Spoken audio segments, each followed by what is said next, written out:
Ambulance మన ముందు, మన వెనకో, మన పక్కన.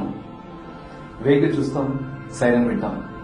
సరిగ్గా చూడండి, జస్ట్ వెహికల్ కాదది, కొనువిపులతో కొట్టుకుంటున్న జీవితం అది.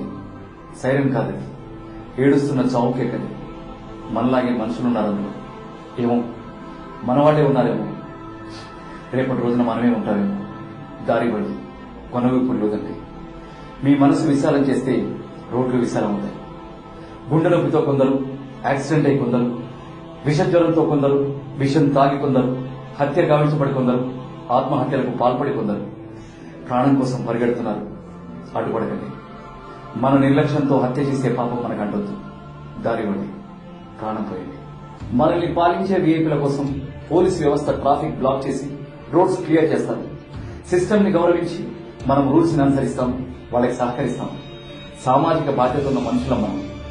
మొన్న యశోద హాస్పిటల్ నుండి అపోలో దాకా గుండెని క్షణాల్లో చేర్చిన, నిన్న బెంగళూరు నుండి చెన్నై దాకా గుండెని నిమిషాల్లో చేర్చిన, ఒక్క ప్రాణం నిలబడటం కోసం పోలీసుతో పాటు లక్షల మంది జనం అంటే మనం సహకరించాం.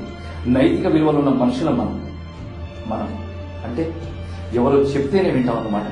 తప్పక చేయడం కాదు, తప్పు జరగకుండా చూద్దాం, మనకి మనమే చెప్పుకుందాం, మానవతా విలువల్ని లేపుదాం. అంబులెన్స్ ని దారిద్దాం, ప్రాణం నిలబెడదాం, రేపటి రోజును కాపాడదాం.